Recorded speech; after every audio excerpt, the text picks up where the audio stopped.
سلامونه ملګرو، امید لرم ټول بخیر. د یو ښه هوټل په رسټورانټ کې چې افطار ډینر راکړی و، هلته کې چې لاړو دغلته کې تعلیم یافته، تهذیب یافته او ډېر اپر کلاس الیټ کلاس خلک چې کوم دي راځي.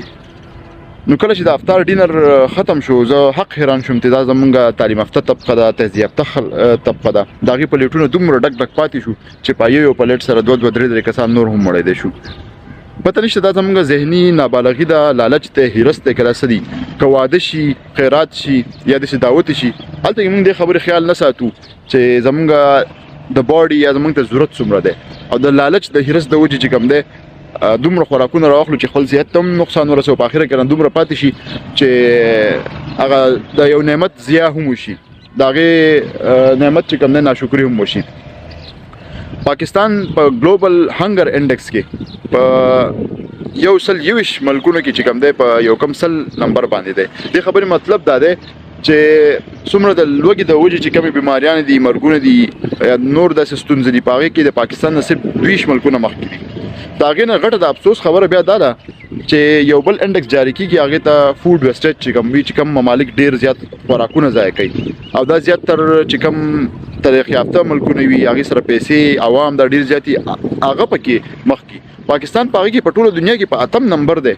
لکه موږ دومره ډېر زیات خوراک ضایع کوو، او بل طرف ته زموږ 40% خلک چې کوم دي هغه مالنرش دي، هغې د بیماریانو ته ځکه ځي چې هغې خوراکونه نیوټریشن او دا نه پوره. نو ډېر د افسوس او دغه مقام دی. پکار دا چې موږ په دې خبره باندې ځان پوه کړو چې یاره موږ څومره خوراک پکار دی موږ خورو، دا نور چې کوم دی دا د موږ د نورو خلکو ضایع کوو. دا د کیپیټلیست نظام ښکلا ده، ته ښکلا ویلی شي چې چا سره څومره اختیار دی، هغه دومره روپۍ ګټي، هغه په خوراک نه پوهېږي، او بیا یو داسې طبقه چې هغه د هغې په ګټلو نه پوهېږي، نو هغه د ستونزو سره مخ شي. دغه شان په خوراکونو کې هم دغه حساب دی، دا په پیسو کې هم دی، دا په جایدادونو کې او په دې کې هم دی. تر څو پورې چې شعور نه راغلی، ټول وطن نه ټیک شوی، دا خو به داسې وي. خو په پاکستان کې 2-3 تنظیمونه زه داسې پېژنم چې هغې دا کار کوي، دا څومره چې فوډ رسټورانټ دي، د دې دا خوراکونه هغه طبقې ته رسوي چا چې وس نه کېږي، سلمز ته یې رسوي یا یتیمانانو ته یې رسوي یا نور دی ته د هغې د نیوټریشن ډیفیشنسیز کموي. پکار ده چې حکومت یا چې کوم رسټورانټ اسوسییشن دی په دې پروجیکټ باندې نور هم کار وکړي، او دومره فوډ ضایع کېږي نو هغه دغه طبقې ته ورسولی شي تر څو چې وطن ټیک شوی نه دی، او د دې ضایع کولو په ځای باندې به د چا فایده وشي، هغه به د بیماریانو نه او د لوږې نه به پرې منع شي. سنګاپور دا چل کړی و چې هغې به ډېر زیات خوراک ضایع کوو، نو هغو سیسټمونه داسې ولګول، ډسبین، کوړهدان، چې په هغې کې به چا هم څومره خوراک ورکوو د هغې به دومره ټیکس ورکوو.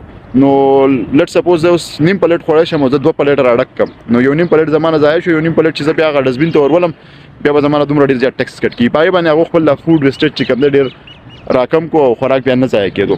نو داسې ډېر نظامونه موجود دي، پکار ده چې موږ د هغې نه زده کړه وکړو.